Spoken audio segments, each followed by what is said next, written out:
Maria Johnson had grown used to waking before the sun, her alarm clock buzzing against the silence of her small apartment. But no matter how many mornings passed, the weight of responsibility never seemed lighter. She was a black housekeeper working in the mansion of a man whose name was whispered with both awe and distance. Alexander Hunt, the billionaire whose fortune filled magazines and gossip columns, but whose heart and home remained famously empty. And every day, Maria pushed herself forward, telling herself she was doing it for her son Elijah, the 10-year-old boy with sharp eyes and a curious mind, who clung to books as if they were lifelines and dreamed of becoming an engineer, even though his mother could barely afford his notebooks. That morning began with a conversation that tightened Maria's chest. Elijah sat at their worn wooden table with his homework spread out before him and admitted in a soft, apologetic voice that his science project, due that day, was unfinished because they had not been able to buy the necessary supplies, small wires and circuits that seemed trivial to others, but impossibly expensive to a woman, whose wages disappeared into rent, electricity, and groceries before the month was half over. And though she tried to reassure him, telling him that his brilliance mattered more than supplies, she felt the familiar sting of guilt. Usually, Elijah would walk to school while she went to the mansion, but their neighbor, who often watched him in the mornings, was sick, and Maria could not leave him alone. With a deep sigh, she told him he would have to come with her, warning him sternly to stay quiet, to remain out of sight, because Alexander Hunt was not a man known for tolerance of intrusions, and the last thing Maria could risk was her job. Elijah, of course, was thrilled at the idea of seeing the place where his mother worked, and though he promised to behave, his eyes shone with wonder as they reached the gates of the estate.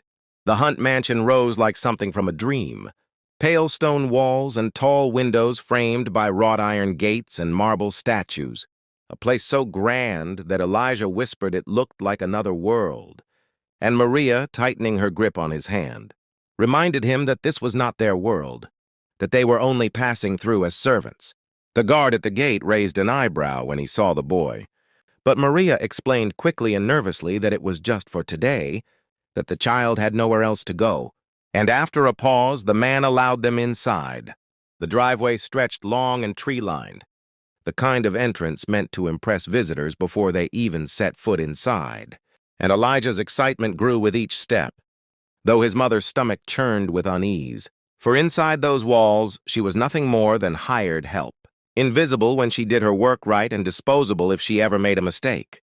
The mansion's interior was even more overwhelming.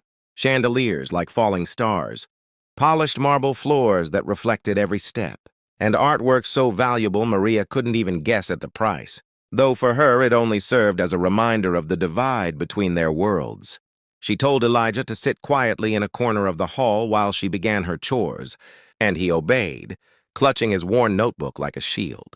She had just begun polishing silver in the dining room when the sound of footsteps echoed down the corridor, heavy and deliberate, and her heart lurched as Alexander Hunt himself appeared.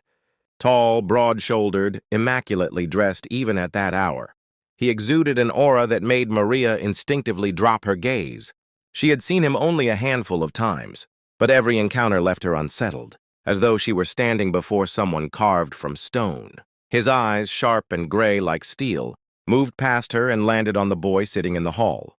The silence that followed stretched unbearably until, in a voice smooth but edged with command, he asked, "Who is that?" Maria's tongue felt heavy as she stammered that it was her son, Elijah, that her neighbor was unwell, that she could not leave him at home, that she was deeply sorry, that it would never happen again. And in her chest bloomed the cold fear that she had just signed her own dismissal.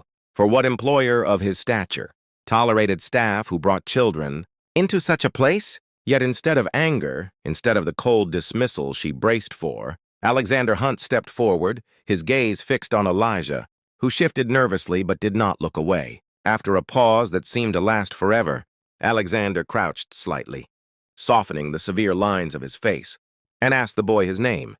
"Elijah," came the whispered reply. "Elijah," Alexander repeated, as though the name carried an echo from his own past. And then he asked if the boy liked books.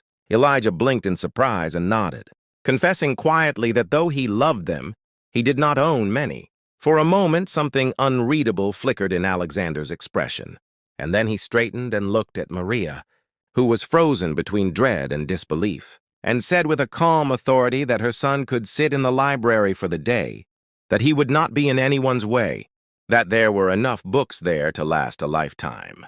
With that, he turned and walked away, leaving Maria stunned and Elijah beaming with a joy she had not seen in him for months. And as she stood in the glittering dining room, clutching her polishing cloth, Maria realized that something had shifted, something small yet powerful in the cold corridors of that mansion, as if a crack of light had slipped into a place that had long been sealed shut.